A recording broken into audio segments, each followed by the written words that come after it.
take for granted is talking about diversity because we are a HBCU, so historically black college and university. So we tend to think that, okay, well, we don't need to talk about diversity. But I would venture to say that it's historically black college and university, and it's not only the student body, but it's our faculty as well, and we have diversity there. So we want to talk about what is diversity, equity, and inclusion in terms of the classroom. So often we get to hear about it in terms of business offices in corporate America. We want to look at it in terms of the classroom. So one of the things that we've been talking about is our mission statement, that we are a historically black institution that's preparing our students to think critically, to communicate precisely, and to be leaders and make a difference in the world.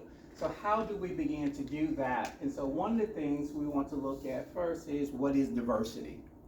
So diversity entails sharing individual perspective, representation, sometimes having difficult conversations, and empowerment. So of course, first off, when we say diversity, we think of race and gender. So we want to move beyond that, and this will be a little bit interactive with you. So think about other ways that your students, or what other types of diversity do we have in our classroom here at Dillard, other than just race and gender? Religion. Religion. Economics. Economics is great. Learning style, learning capacity. Learning abilities. Yeah, right. So we have those. We can even think about other things that relates to diversity. So we do want to begin thinking outside of the box when it comes to diversity. And typically there are 4 categories that encompass diversity when we begin looking at those. First category being, of course, ethnicity and race, and so people will begin looking at that. Age. So typically we're thinking of a traditional student who's coming in 18 years old, they're 18 to 20 something, 21, 22 years old. But we do get students who are returners, who may be 25 into an 18-year-old, that's really old, right? Even though to us 25 is still a kid. But there may be those who are even returning from the workforce and completing a degree, and that difference in age. This summer, when I taught Impacts program, we had some students who were 17 or even 16 who graduated early from high school. In terms of development, that's a huge gap there. Okay. So next, gender identity. That's something that we talked about, and it began to have that difficult conversations of the use of pronouns depending on how a person self-identifies. So male, female, or you're non-binary, or you cis males, trans male, trans female, the like, and we have to use those proper terminologies and be accepting of those and that diversity. One of the things we see on the college campus, and there's a huge distinction made between in-state students and out-of-state students. And that comes with your tuition dollars all the way up. And with that, of course, comes difference in culture. Are you from New Orleans, or are you from northern Louisiana, where the culture is very different?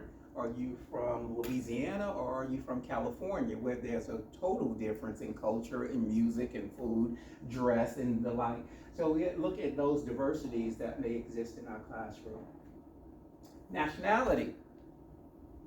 And we do know that we have students who are Native Africans who are part of our community.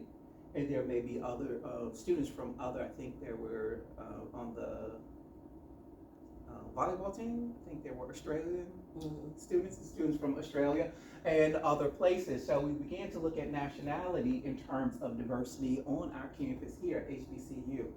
As mentioned earlier, physical and mental ability. So we do know that there may be students who are diagnosed bipolar, maybe have schizophrenia, other mental health issues, or there may be a physical disability in terms of mobility and access, or visual or hearing impairments.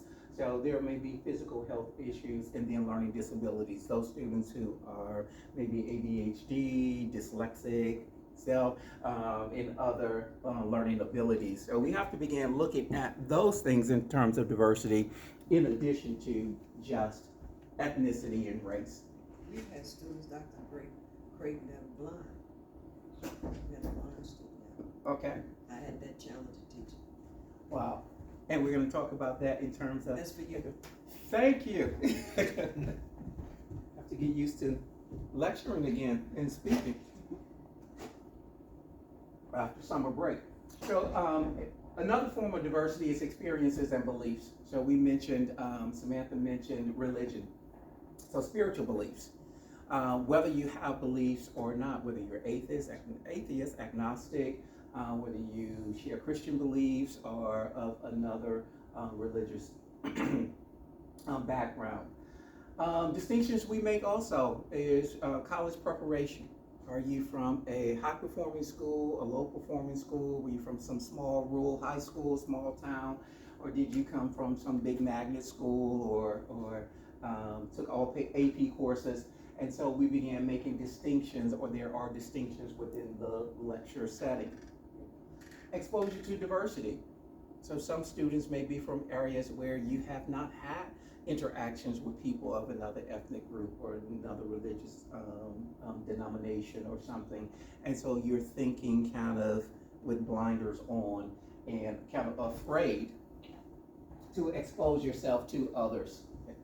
And that would include your professor. So if you're professing a particular background or belief or some form of diversity that student is not versed with, then that may put up a barrier for them to come to office hours or something.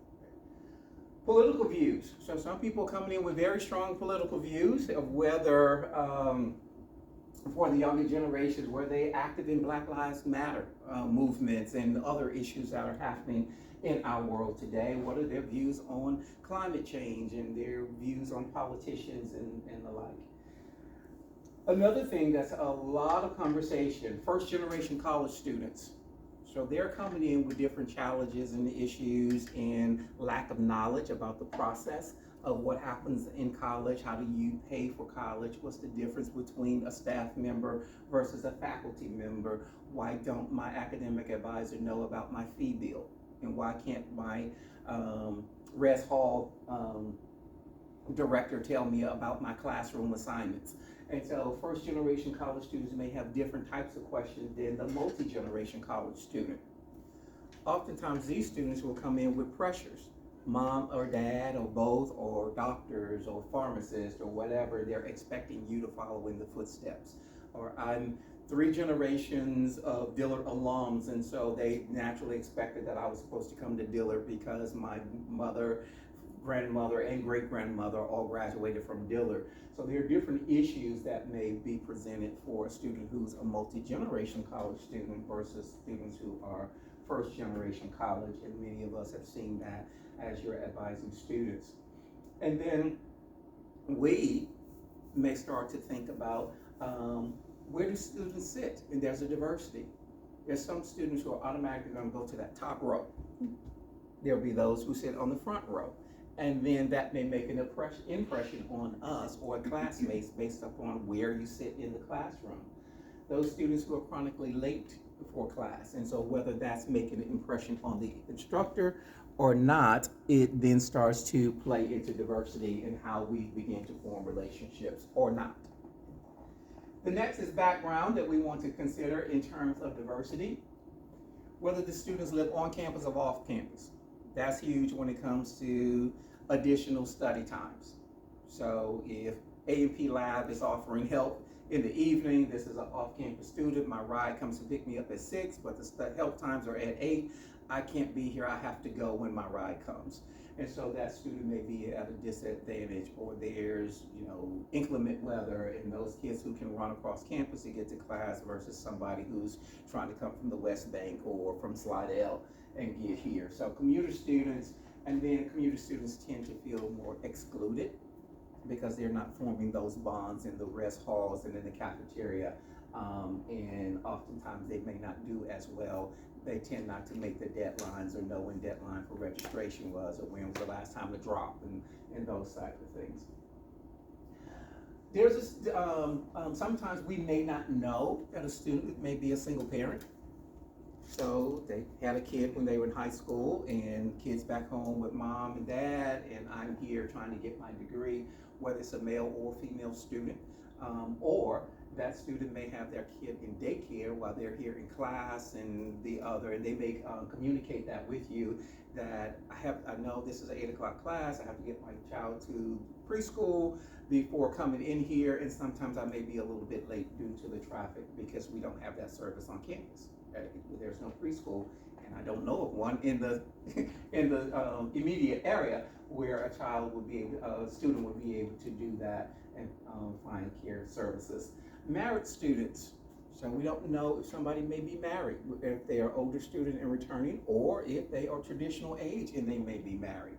And so their experiences in the classroom, their approach probably will be different than a student who's single and unattached. I found this, encountered this quite a bit, and it's increasing students who are primary caregivers. So they have a parent that they're living with, or grandparent, and they're the person who takes them to dialysis. They're the person who monitors their diet for diabetes or whatever case issues they're having. A family member who has a mental disability that they're dealing with, and they're the primary caregiver while being in school at the same time. And so that students' priorities and mindset and things may be split at times, and you're wondering, why can't they focus? Why aren't they present? Why are they missing? And so those are things that we need to look at. As was mentioned, socioeconomic class. Who's on Pell Grant? Was that Pell Grant, prayer, and pennies? Dr. Ford said that we're here on, versus those whose parents can write out the check for the whole semester, right? Who's on the payment plan, and will they make the deadline for the next payment? Is that stressed out? And then for students who, much like myself, had to do the financing of your degree program because of the economics at the time, and your parents are now out of work, and they're given as much support, but you also have to jump in and do work study and have an off-campus job, and that kind of thing can affect the students' performance. Top scholars. So those who are coming in on a full ride and their chests are out, right? And they know, okay, I'm the cream of the crop. I graduated top of my class. Now I'm here on a full ride, and y'all sitting way back there in the back. I'm going to be on the front row. And so there's a different interaction with those compared to a student who's, I just got in. They let me in provisionally. My ACT or SAT score was the borderline, and I'm barely here, right? I know I have deficiencies in reading, I have deficiencies in math, but I'm scared to tell anyone because I don't want them to think less of me. And so you have these two people sitting in the same space, and you're lecturing, right? So working students, that's kind of going in socioeconomic class, and then those students in our impressions, those who come overly dressed. So she's the girl with the hair, the full makeup on, the fingernails, and but she came in late and like, if you do a little less prepping, maybe you get here. Or those who are provocatively dressed, shorts up here, the guys' pants are sag, whatever, tight clothes on, and they're high, and you're like, that's not appropriate wear. Or that kid that sits in class with the hoodie on all the time. You're lecturing and all you see is the hood, right? And earplugs. And it's like, what impressions are we getting? How do we interact? Do we just act as if it's not happening? Do we intervene? Do we say something? And then the last, so personal characteristics, experiences and belief, their background, and their organization. College major, you're STEM major or non-STEM major? That's a status symbol on our campus, and we wonder, you're not doing well in this major, why won't you change? Because it sounds good to say that I'm a STEM major. Okay, I'm a biology major. It's like, but you don't have the GPA to get to med school or grad school, right? And so we look at that, and so there's a status symbol between students, and also the way that they may be recognized by faculty and interact with. Undecided major. Do we kind of look at those like, oh, this is a hopeless case, they don't know what they want to do? Yes, or is that an opportunity to shape and guide? So it depends on how we look at that. Student athletes. We think, oh, okay, they're gonna travel, they're gonna need all these extensions, they're gonna need da da da da da, are they entitled, whatever the case, or have you been a student athlete and realized they have to be up at 6 in the morning and go to the gym and then go to breakfast, and they're required to get advisor cards and their grades are monitored and all this kind of stuff, so they have eligibility to play. So there's different pressures on those students.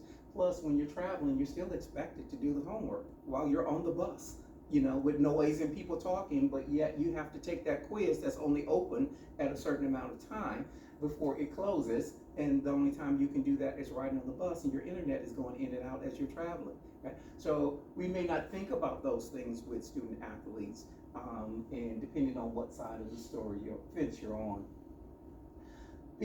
Students who are members of a sorority or fraternity, what are our preconceived notions of those students, and you know, what entitlements they may feel that they have, or whatever the case may be. And then student political leaders. I'm SGA president, I'm senior class president, I'm Miss Dillard, I'm Mr. Dillard. Are you expecting to get special treatment or not because you hold some type of status or political office on campus as a student leader? So we began to look at this diversity and all of these people that may be sitting in the same room, all of these people we're dealing with as our advisees, and they're coming into our offices with a particular disposition based upon these particular categories, and maybe making demands of you that you're like, well, you don't have the right to demand that just because you're this, you can't have me jumping, right? Or, you know, you're unsure, and therefore I'm trying to pull teeth to get information out of you. What do you understand? What are you doing studying? How do you study? I don't know. Yeah. And so it becomes something that we have to think about the diversity and what we're looking at from a different perspective, and then rather than just our ethnicity and gender. So the E in DEI is equity. Equity, and I believe this is very important. So equity seeks to ensure fair treatment, equality of opportunity, and fairness in access to information and resources. I tend to think back, because I'm in that age group, and my parents lived in Louisiana, northern Louisiana, under Jim Crow laws, and so they taught me about separate but equal. My mother's high school was called Bossier Colored High. Okay? And so there were separate high schools for blacks and whites. And under that legislation, it was called separate but equal. So equal, what we're going to see, does not also always ensure fair treatment. It doesn't allow access of information at times. I like this little cartoon. This is equality. Everybody is given a stepping stool to be able to look at the soccer game. However, based on your individual or your diversity, that may not be equitable, because this person who's wheelchair bound can't climb on the stool in order to see over the fence. This young girl is short, so she's barely able to see, but this guy has a pretty good view. But they've all been given equal opportunity. So why didn't you enjoy the game? Okay. If we think of equity, we will give, he doesn't need a stool, he's tall enough to see over, give her two so she can see comfortably, and now we build a ramp so that the person who's in the wheelchair can actually see the game. Now everybody has a fair access to information, they have the opportunity to gather that information. We've created equity rather than saying things are equal. So that led me to then start doing self-check, because of course I had to self-check as I was preparing this, right? And so I started to ask those questions about equity, well, equality and equity in terms of my course structure and information. There's equity, everybody has access to Canvas, and that's what I would say. You had access to the syllabus, you have equal access to the textbook, you have equal access to my PowerPoints, you have equal access to me in my office hours, they're posted there, you can come see me. But that may not be equitable because there are different reading comprehension levels. So some people can read the biology textbook and understand and comprehend, and there are others who can't because their vocabulary is weak. There are those who have study skills, and so they can go through the PowerPoint and figure out, oh, this is a highlighted term, that's important, or this process is important. They have study skills that they've acquired in high school, and there are others who are looking at like, what am I supposed to know? There are 56 slides. Each slide has 5 terms. 5 times 56 is, do I just memorize this, or do I need to understand and connect the processes? So it may not be equitable in then a person's developmental ability. Are there things about my personality and who I am that makes you afraid to come and talk to me or visit my office hours? Is it my race, my gender, my orientation, my economic status, whatever, okay? Am I like too outgoing and you're a shy person, so you're like, oh, that's a popular person, I can't talk to him, right? Or her. So there may be different things that would not be equitable, and so that's where we can begin looking at, well, what are alternative ways? And one of the things that we do most commonly is we upload a video, right? So you can read the textbook or you can watch the video on photosynthesis, and you can rewind that as many times as you want. I'm going to show you in YouTube how you can get the transcript. So you don't have to keep pause and play. You can just copy paste the whole transcript that's being said in the video, and you can then read over that. So you can alter the learning styles and modalities for the student so that we can try to accommodate a student who may have a learning disability, or have other physical impairments that may not allow them to see the board accurately. If they're there and trying to see the screen and not raising their hands and say, hey, the font is too small, I can't see that. So we began to look at that. So equity versus equality. So equal is not necessarily fair. It allows fairness, but it may not allow access to an individual. Then last is inclusion of the DEI. Inclusion builds a culture of belonging by actively inviting the contributions and participation of all people.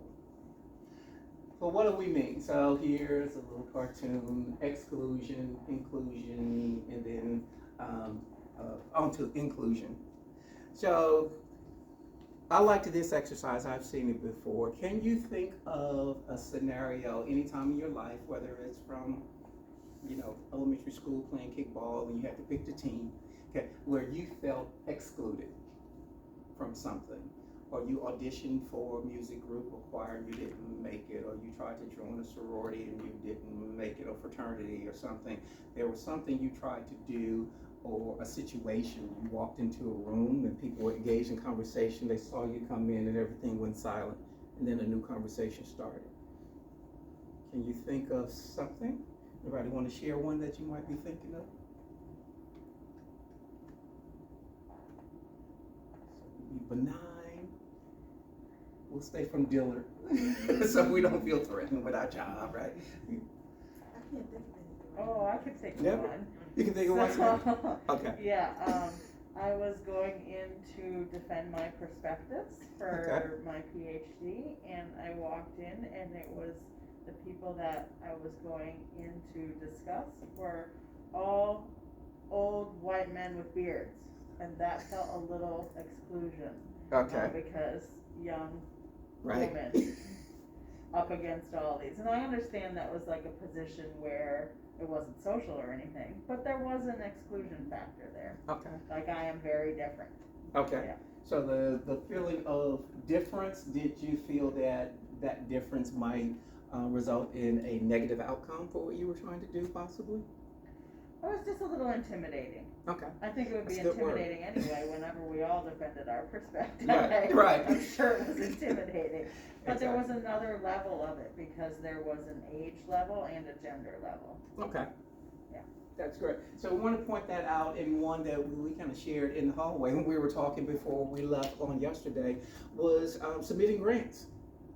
And so I'm a molecular evolution guy. That's my training. But if I'm submitting a grant and I can't show how molecular evolution ties with a human disease or disparity, I'm not likely to get my grant. And so all the rejection letters I got made me feel excluded in science because you're telling me my ideas and my interest, it's the way I internalized it, right, were not valued. If you can't show how you meet a human disease or something, rather than you're providing a body of knowledge of how genes have changed between species and then within a species over time, and that relates to their function, we don't want to know that, is what I felt with the rejection letter. So when we get those type of things as well, you can feel excluded versus those who are included who got the grant because particularly when I was at other institutions, if you were doing cancer research, you were getting money rolling in, but nobody wanted to hear about molecular evolution. So, or you were doing diabetes. So there could be feelings of exclusion. And so what we want to do is try to provide an environment where everybody feels included. And that could be for those kids who sit in the back, as we're learning their names, and that's one of the things that's an asset for our university. We have small class sizes, and most of us, we learn our students' names. And so you can call them in the back. Hey, Jeremy, take the hoodie off. You're in class. And Jeremy, what do you think about the number of ATPs that are being produced in the electron transport chain, or whatever it is that you're discussing at that particular time, and getting people's feedback. If you're in lab class, you're walking over to that lab pair to say, hey, what are you guys finding? You know, did you make sure that you wrote down your experimental question? What was your hypothesis? And so based on that hypothesis, what are you predicting is going to happen? And you begin to engage them and ask them, what is your opinion? Come and participate, I want to know. And they're like, no, I don't know. It's like, no, you know something. Feel free to share it with me. What you're doing is important to us. Okay. So we have inclusion so that no one feels left behind and that everybody's question is valued. And then we oftentimes would want to give affirmation with that to say, hey, that was a good question. And hey, everybody, listen up. This was a great question. So-and-so just said, da, da, da. Okay, and that person feels validated and they're more likely to ask a question again. With diversity without inclusion can foster stereotyping. So we all have all these different types of people in the room, but we're not including their voices, we're not hearing their voices, and then we begin, that can create stereotypes. Stereotypes is defined as a characteristic ascribed to a group of people involving gender, race, national origin, and others. And these characteristics tend to be oversimplified for the group. So if we each in here, name something, what do you think as African American, one stereotype? Oh, you can play basketball, or you can dance.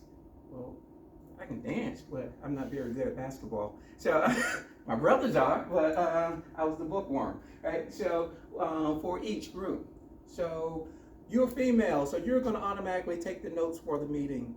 Or you'll make the refreshments for the meeting, right? You're gonna decorate because you are female. That's something you're supposed to do, right?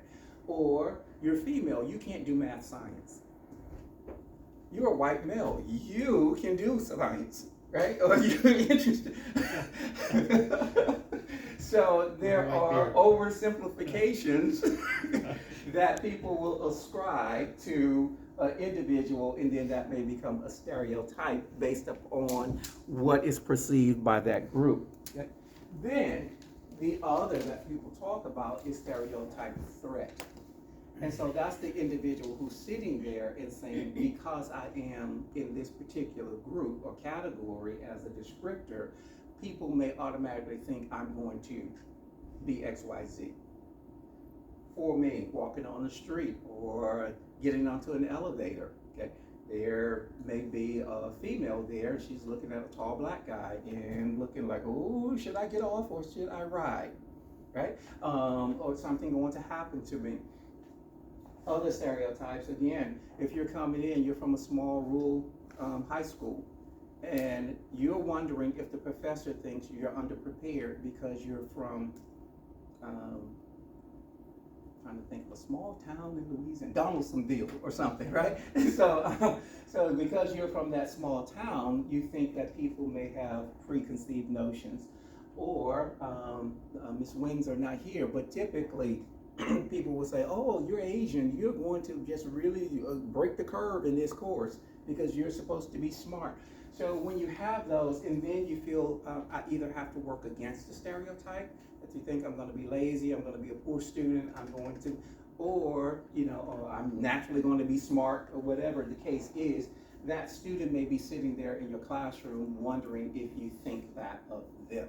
And so that's the stereotype threat when a person internalizes based upon their gender, their ethnicity, their religious belief, whether she's the full makeup face girl who's sitting in class and she thinks that you think, because past professors in science says if a woman wears makeup, she's not a real scientist. Right? I'm sure you ladies have heard that, right? In graduate school or graduate programs, that it's frowned upon. Or if you wear labels, you got designer labels on, you can't be a scientist. Scientists don't wear Gucci or Louis Vuitton, right? So there are some stereotypes and some stereotypes threats when it comes to those, and we need to be aware of that when we are working with our students. So the last question in charge is, what does DEI look like in your course? So as we're preparing our syllabi, as we're going into the classroom, we're looking at those rosters, we want to begin thinking about what is diversity. Diversity goes beyond just ethnicity or race and gender. And although it's an HBCU, we still need to embrace diversity. By embracing diversity and including individuals, it's more likely to increase retention, because studies have shown that engaging students, when students are engaged, they're more likely to complete their degree, as compared to when we don't engage them in co-curricular, extracurricular activities. They feel left out, excluded, and they kind of fade away. So we want to make sure that we are retaining our students, and we're doing this from this perspective. And in the last few minutes, I wanted, and I was hoping I would have just a few minutes, and so I do, and I want to